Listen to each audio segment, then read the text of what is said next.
नमस्कार, आज तारीख है 2 जनवरी दिन शुक्रवार।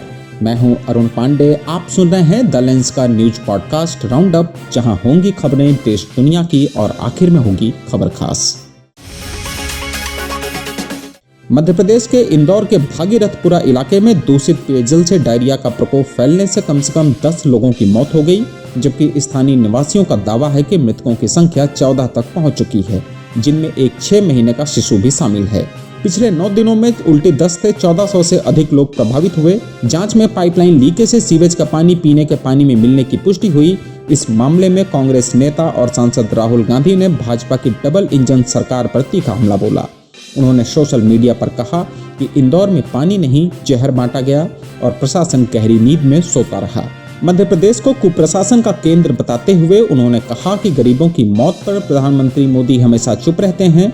राहुल गांधी ने जिम्मेदार अधिकारियों और नेताओं पर कार्रवाई की मांग की। छत्तीसगढ़ के चर्चित शराब घोटाले मामले में पूर्व मुख्यमंत्री भूपेश बघेल के बेटे चैतन्य बघेल को बिलासपुर उच्च न्यायालय ने आज जमानत दे दी। ईडी और ईओडब्ल्यू दोनों मामलों में सुनवाई पूरी होने के बाद अदालत ने उनकी जमानत याचिका स्वीकार की।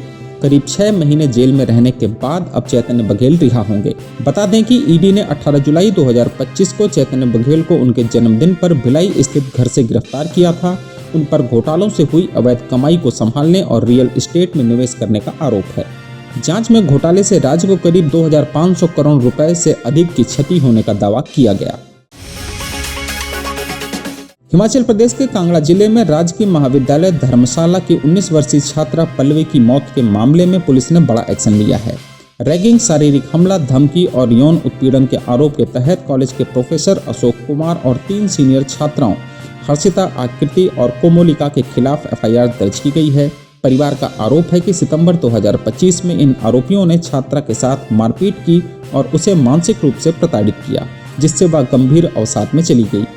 इलाज के दौरान 26 सितंबर 2025 को लुधियाना के एक अस्पताल में उसकी मौत हो गई। मौत से पहले छात्रा ने एक वीडियो रिकॉर्ड किया जिसमें उसने अपनी आपबीती बताई थी। यह वीडियो सोशल मीडिया पर अब वायरल है। वहीं प्रोफेसर अशोक कुमार ने आरोपों का खंडन किया है। कांगड़ा पुलिस ने भारतीय न्याय संहिता और रैगिंग निदेश अधिनियम की धाराओं के तहत मामला दर्ज कर जाँच शुरू कर दी है। मध्य प्रदेश के खरगोन जिले के बड़वाह क्षेत्र में नर्मदा नदी के किनारे एक पुल के पास पिछले 4 दिनों में करीब 200 तोतों की मौत हो गई। इस घटना से स्थानीय लोगों में बर्ड फ्लू का डर फैला था, लेकिन पोस्टमार्टम में यह शंका गलत साबित हुई। पशु चिकित्सकों की टीम ने जांच में पाया कि तोतों की मौत फूड पॉइजनिंग से हुई थी।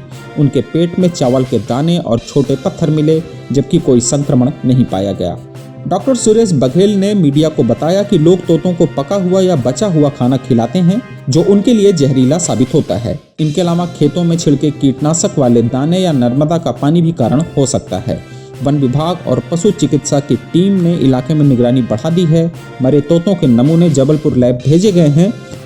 क्षेत्र में पक्षियों को पका हुआ या घर का खाना खिलाना अब प्रतिबंधित कर दिया गया है। ईरान में आर्थिक संकट से शुरू हुए सरकार विरोधी प्रदर्शन अब राजनीतिक रंग ले चुके हैं। प्रदर्शन का आज 6ठा दिन था। प्रदर्शनकारी डेथ टू डिक्टेटर जैसे नारे लगा रहे थे। पुलिस कार्रवाई में अब तक कम से कम 6 लोगों की मौत की खबरें भी हैं। सरकार ने इंटरनेट पर प्रतिबंध लगा दिए हैं। इस बीच अमेरिकी राष्ट्रपति डोनाल्ड ट्रंप ने ईरानी शासन को कड़ी चेतावनी दी है। ट्रंप ने अपने सोशल मीडिया प्लेटफॉर्म पर लिखा कि अगर ईरान शांतिपूर्वक प्रदर्शन करने वालों पर गोली चलाता रहा और हिंसा करता रहा तो अमेरिका उनकी मदद के लिए आगे आएगा।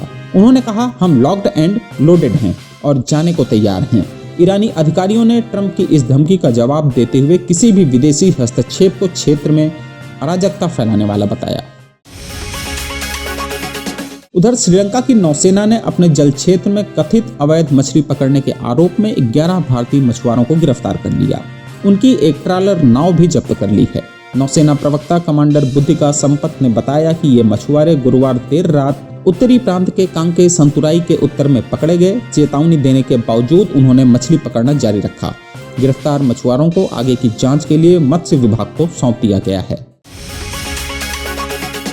और आखिर में जरा हटके में जानिए, आखिर किस देश में बंद हो गई डाक सेवा और क्यों।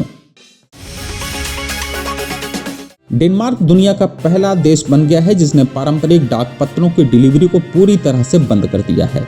राष्ट्रीय डाक सेवा पोर्टल पोस्टल नोड ने 30 दिसंबर 2025 से घरेलू पत्र वितरण रोक दिया है। 400 साल से अधिक पुरानी इस सेवा का अंत डिजिटल युग की वजह से हुआ।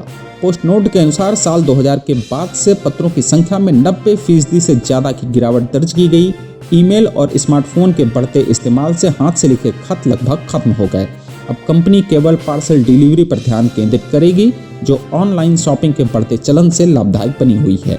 इस फैसले के बाद देश भर से 1500 से ज़्यादा लाल डाक बॉक्स हटाए गए और करीब 1500 कर्मचारियों की नौकरियां प्रभावित हुई हैं। अंतर्राष्ट्रीय डाक भी 21 दिसंबर से बंद कर दी गई। हालांकि निजी कंपनी DAO अब पत्र डिलीवरी संभालेगी।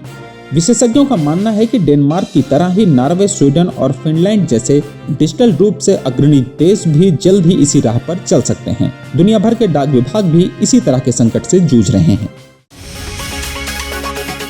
तो आज के लिए बस इतना ही। कल होगी फिर मुलाकात नई खबरों के साथ। खबरों को विस्तार से पढ़ने के लिए विजिट करिए हमारी वेबसाइट theLens.in। यूट्यूब के अलावा हमारे पेज को X, Facebook और Instagram पर भी फॉलो करें। शुक्रिया।